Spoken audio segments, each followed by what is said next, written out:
Hi everyone, and welcome so much for joining us today or watching us on live stream.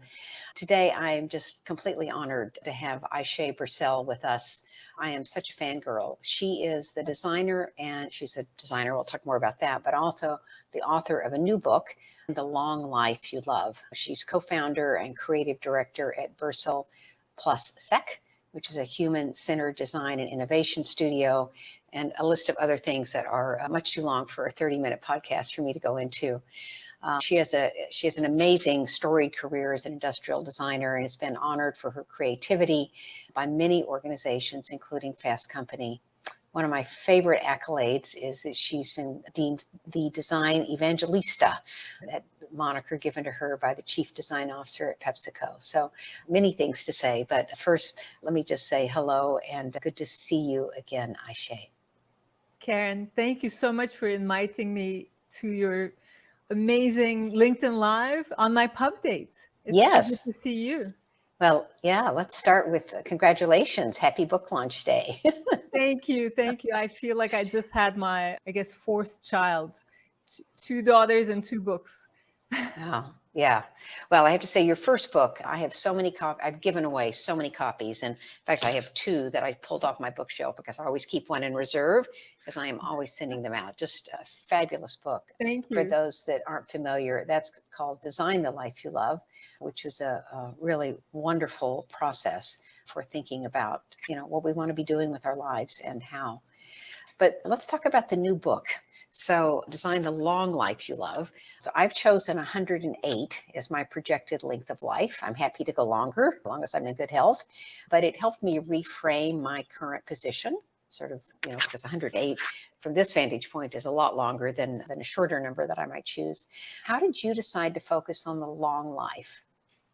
First of all, Karen, I love 108 Ah, as a number. It has one of my favorite numbers in it, 8. mhm. Infinity. So that's a beautiful idea, very elegant. And I had a similar moment actually when, and I talk about this in my book, my daughter walked into my bedroom one night and she said, "Mom, you have another 50 years to live." And Karen, my first thought was like, okay, I think she needs help with her math. But then I realized she's right. Mm, I'm yeah. in my 50s and I might well live to be 100. And I was in the process of writing this new book, Design the Long Life You Love. And so she kind of brought it home to me. I was always thinking of other people's lives, but she was like, this is also your life. Yeah. And in a way, that's why I wrote this book. A friend of mine taught me that authors write books about subjects they want to learn. Hmm. And so not only do I want to teach about designing your long life, but I also want to learn it because this time period didn't exist before. As humans, we didn't live this long. If you think of our grandparents and great grandparents, Mm. we have another 20, 25, 30 more years. And that's a chunk of time, so, and it asks of us this question of, so what do you want to do with that life? Yes. Yeah. And my answer is design it. Yeah. Be purposeful about it. Exactly. Be Now, purposeful. I had this conversation with a friend who's in her 40s a couple days ago. She said, she has a small child, and she said, I just realized my time horizon has not been long enough for me thinking about, in her case, particularly financially, the fact that she could easily live to 100, given her age and her current health. So you in this book, you lay out a process for designing your life, and it starts with thinking like a designer.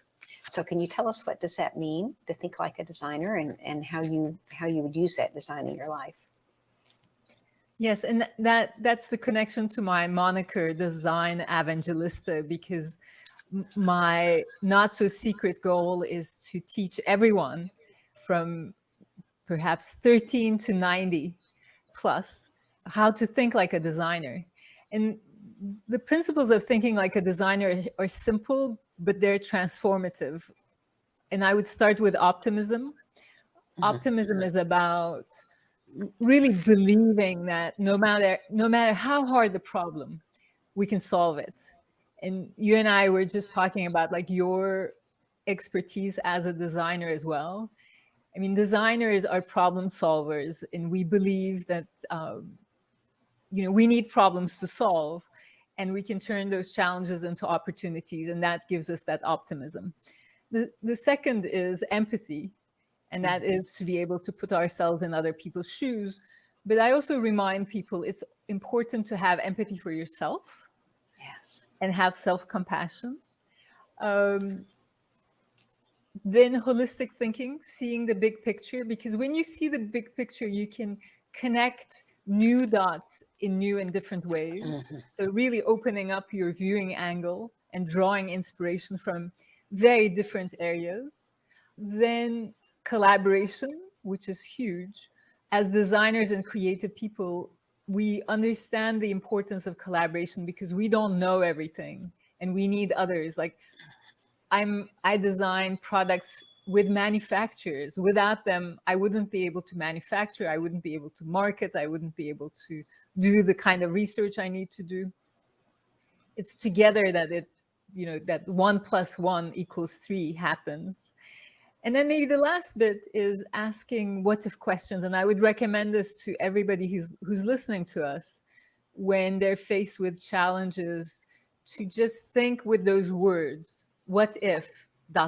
And that's really about opening up your minds to ideas.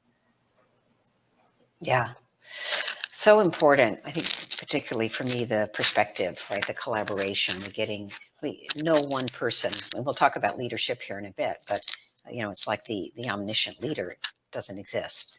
You have to open yourself up to collaboration and more ideas, and nothing more important than doing that in terms of your life.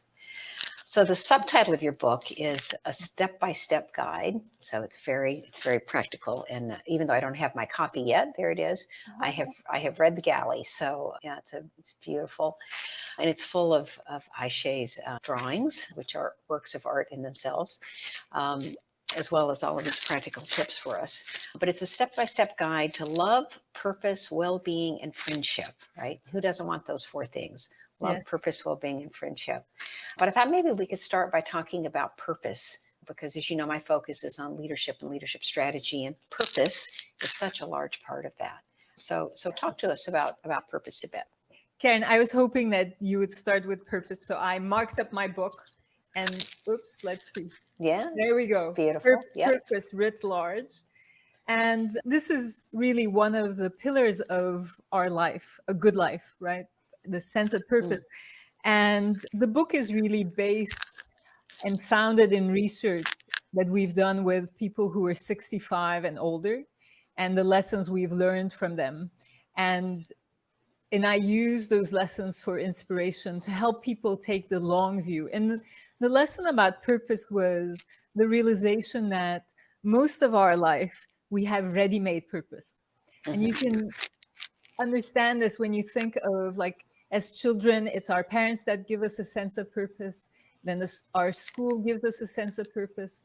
Then our work gives us a sense of purpose. Then we create a family, perhaps. That gives us a sense of purpose. And that goes on for a long time. But then somewhere in our 40s and 50s, those things, we've mastered all those structures. Yeah. And what I find in working with a lot of leaders and executives and creative people is that we tend to think about, okay, I've done a lot of the things that I was set out to do. What do I do now? And that's when your self-made purpose kicks in.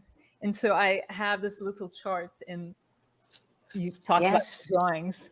Yeah. I think Beautiful. everybody can see that. Yes. And self-made purpose is something that I feel lucky a lot of creative people have it, because it's your creativity that drives you for all your life. But it's important for all of us to think about it. How do I create meaning? Yes. How do I create purpose? Also, because we need to separate happiness from achievement. And hard to do for a lot of successful people to do. But part of that is also creating self-made purpose. And so I talk about, like, how do you create meaning? And one of the simplest, easiest ways to create meaning is to help other people. And this was, again, something that we've learned from older people, but again, that we can all start to use very early on, is as we age, it's almost like in our genes, something kicks in and we become more helpful to others. And we take pleasure and drive our sense of purpose from others. And that's why most people become mentors, at some point in their life. But this is actually true for every one of us. If we can help somebody, the person that we help most is ourselves. And I want to connect that to collaboration because you mentioned it. I mean, collaboration is really a circle of help, right? So for a lot of people who are maybe listening to us and feeling like, oh, I don't like to ask for help, I would say just ask for collaboration. Oh, there you go. That's There you go. beautiful. Yeah, just ask for collaboration. I love what you just said. So many of the leaders that I've interviewed and had conversation with, particularly those in mid-career and later, the ones that are super successful have all spoken with me about how they have developed the people who work for them to be successful leaders in their own right, and how that has, that's as much. I think once if you think about Maslow's hierarchy, right? But once they get those sort of basic safety and security things, they get enough money in the bank to know they're not going to starve. That is as much a part of why they take on the jobs they take and why they do the work they do as anything else. But part of their personal mission and purpose really has to do with developing others. So I think you've called out something there that's so important. You had a couple of lines from the book I just want to underscore here around purpose. One was, you say you reach a point in life where you've done what life expects of you. Now you can explore what you expect from life, right? Yeah. I'm so glad you noted that because, the way I think is I think in drawing, right? I Yes. draw my ideas and that's why the book is visual, because a lot of the ideas I communicate them. Oops, there we There go. you are. Yes. I'm going to get better at showing my book to the camera. But that idea that when I did this drawing, I thought, okay, I got this. I understand what I'm trying to teach people. And this idea is, we can have two approaches to life. One is to let life come at us and just go along with it and do what life expects us to do. The other is, and this is the one that is the design approach, is to go at life and think about what you expect out of your own life. And that is really the design intention, is to see your life as a project. And the realization, we're talking about a long life, but our lives, like all projects, all great projects, have a deadline. And so, which is very helpful. Believe me, as a designer, if you don't have a deadline, you can't do anything. And that Right. gives you a sense of, okay, whether you're designing a chair or you're designing, your next company or your life, you need to be aware that time is limited. So how are you going to use that time? Yes. And so one of the very simple lessons, sorry, I was just going to No, say, please. is I just want to, this is my, Other way. There you the go. lesson that I want my kids to learn, and Yes, please early share as that. possible. Please share those because we can't read them. We can just see the wonderful Yeah. drawing. So this page is about, and again, it ties to purpose, and I think leadership is doing what makes you come alive. And this is important for individuals in our own lives, but I think it's also very important for leaders and companies to feel the same. Like, what's an idea that makes a company come alive? What's an idea that makes a team come alive? What's an idea that makes a leader come alive? And in that, the lesson is really creating time for what you love. And this doesn't mean that you need to stop doing what you're doing or go to another company. It's really, I urge people to find time for what they love within the structures that they already have. Mhm. And in that, waste less time. And as importantly, care less about what people think. Mhm. And this is one of the advantages, again, we learned from people who, as they get older, we become more experienced in living. And with that, we realize we don't have to pay so much attention to what people think. But I think it's important, even when we're younger, to really go after what we believe, what we value, our vision. And I'm saying this, but I'm also saying it to myself, because often you wake up in the morning and like, today is my pub date. I want people to love my book, right? Yes. And it's natural. But still, you need to remind yourself, care less about that. Do what you need to do. Yeah. So in some ways, it's caring and paying attention to the process as much as the outcome, right? Yeah. Because if you love the process and the outcome is not well received by people, well, you got to love the process. These video casts, for example, these conversations were an outshoot of my work because I am supremely curious. And I do this because I learn so much. All the people that I've had the opportunity to speak with. Yeah. And it's a way for me to feed what one friend calls my curiosity beast. So I it's love just, that. yeah. And I love your articles. And so I'm sure that this inspires you and gives you food for thought. It's kind of talking vessels, right? Yes, Yeah. exactly. Yeah. Exactly. I wanted to talk a little bit about, there are two things in particular that I think are important for organization leaders today. And so I definitely want to hear your thoughts on how organization leaders can use the concepts in the book.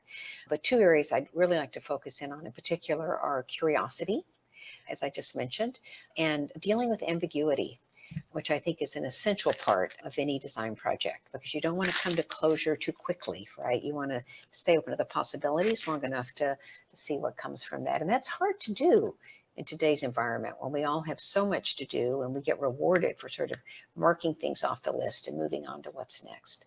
Yeah. So, what are your thoughts on how organization leaders can benefit from these guiding principles in your book and maybe a little bit about those two areas? I think I'm so glad you brought up ambiguity because, I mean, we live in a world of VUCA, and Yes. ambiguity is inherent in everything.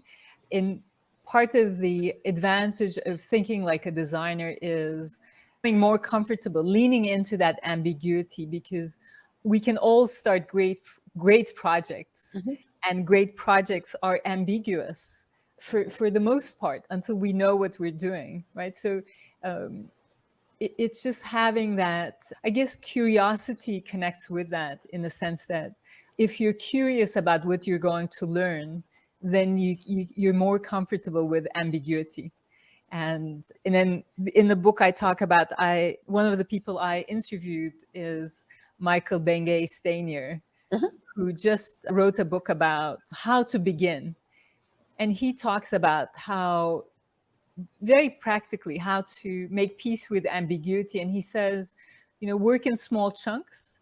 And for you, it might be 3 weeks or 6 weeks, and then check in, Mhm. and then see where you're at. And if you're not exactly where you need to be, you haven't wasted a lot of time. You can course correct, change direction. And I love that idea because in design, we have a similar approach of working in phases.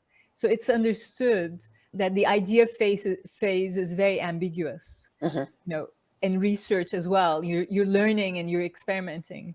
And then you move on to concept, where it's a little less ambiguous. And then you move on to design. It gets clearer and clearer. And then you move into development. It's clear. And then until an idea comes out and is public and it becomes a product. So it's that same, I think your listeners can phase themselves and kind of have that progression in mind. Yes. And in some ways, you're either creating or acknowledging constraints as you go through each of those, right? It's a funnel in some ways, right? Because when you're in the brainstorming phase at the beginning, Yeah. there are few, if any, right, other than maybe some built-in constraints, and then you narrow in as you go through that process. And And It's that the divergence, right? The yes. divergence is where in the beginning we talked about holistic thinking. Hmm. You diverge to see the big picture so that you can see, and gather inspiration. And only then can you converge, because now, you're thinking about the same things differently. And then you can get to new ideas. Yes. So, any specific tips for organization leaders in terms of how this book might be used or these principles might be used within an organization? Absolutely. I think really I write the book as, you know, around life design, the long life you love, Yes. because we all have a life. And so it becomes our shared project.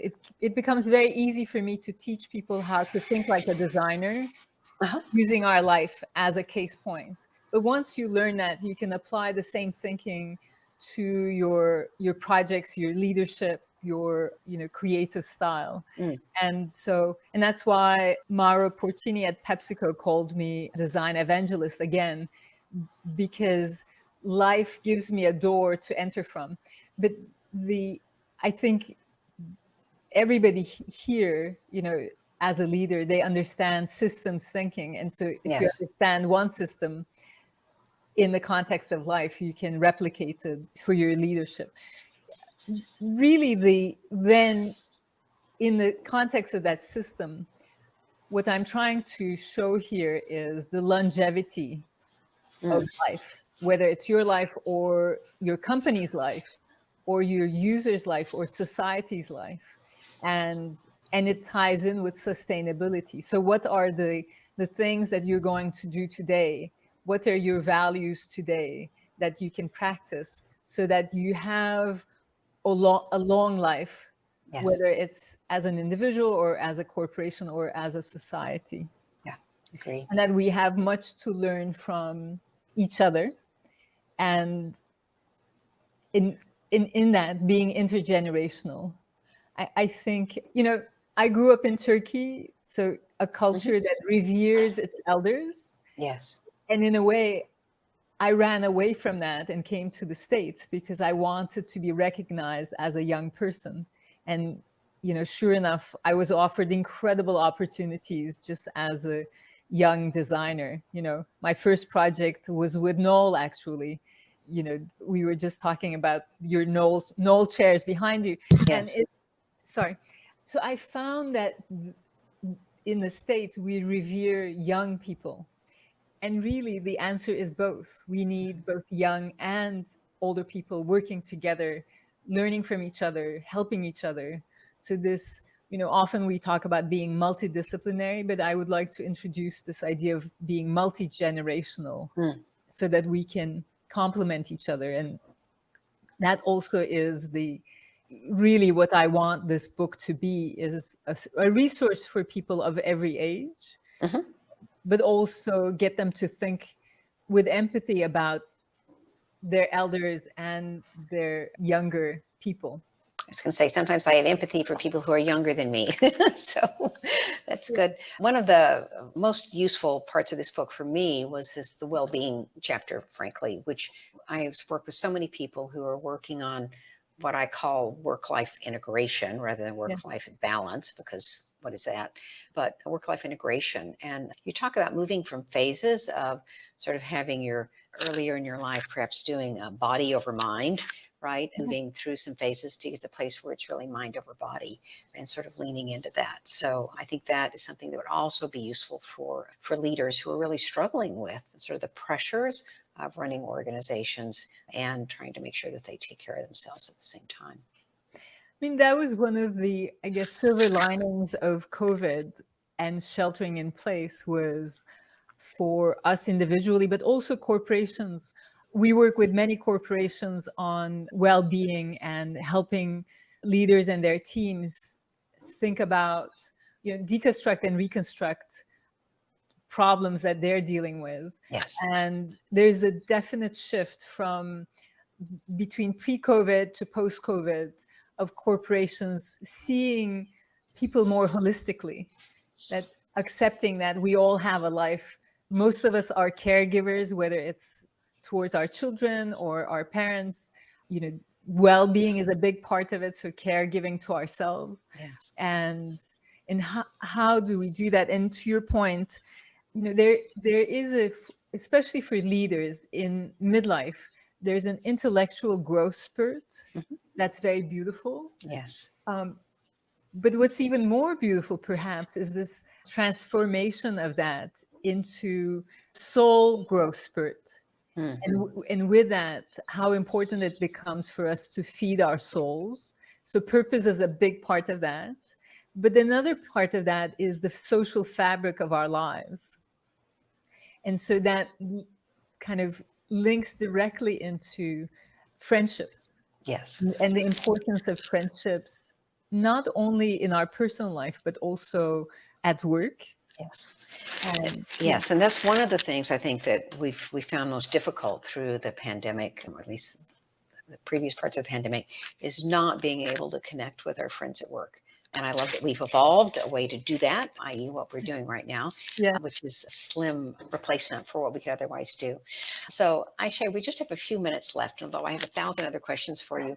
I wanted to land with this question that I ask all my guests at the end, which is sort of, was there a moment in your career when you knew you would be successful? So, the tagline for my business is up and to the right, because that's the spot on the 2x2 matrix where we always want to be, in that upper right hand quadrant. But was there an event or something that happened in your life where you knew you were directionally correct when you were moving up and to the right, as it were? I love that question. And Karen, I have to tell you, the first thing that came to my mind is being, I guess, at the lower left.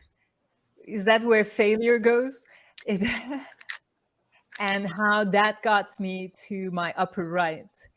Because really, if it wasn't for the economy crashing in 2008, I wouldn't be here together with you talking about designing your life or designing your long life. When the economy crashed, we were a very successful innovation studio. And I thought, this is never going to happen to us. Our clients need us. But of course, we were an external design studio. So the first thing they did is they cut their design budgets. And with that, I had no work for about a year. And that's when I developed my design process, deconstruction, reconstruction. That's when I thought, okay, can I apply this to my life and really get myself out of my funk using my own expertise, which is design and design thinking. Yeah. And that started as an experiment and totally transformed what I do, my work. And as I continue to design, industrial design in products and services, what I love is teaching people how to design their life and design their long life. That's when I feel most successful. And that started from the lower left corner. Yes. Wow, what a story. Well, clearly out of your funk. Congratulations Clearly. on Thank you. on using that core part of yourself to get there. So I have to bring this to an end, but Ayse, thank you so much for being with us. So we're speaking again with Ayse Birsel, who is many things, including the author of the new book, Design the Long Life You Love. Ayse, would you like to say a few words about signing up for your newsletter? We've had that as a banner Oh, up yeah. here. Yes. Thank you so much, Karen, for reminding me. Yes, so everyone, if you'd like to see how you can design your life. Of course, you can buy my book, the new book, Design the Long Life You Love. But then to practice it every Wednesday at 5 p.m. New York time, we do a virtual tea for an hour and we think creatively with other people who are multidisciplinary, but we all share this idea of designing our life and our long life. So if you're interested in that, just go to aysebirsel.com/newsletter, which Karen put as a banner, and join our newsletter and you'll get our invitations. Wonderful. Thank you again so much. I so appreciate you sharing all of your thoughts with us, and lovely to be able to have a conversation with you, Ayse. Thank you. Thank you, Karen. Take good care.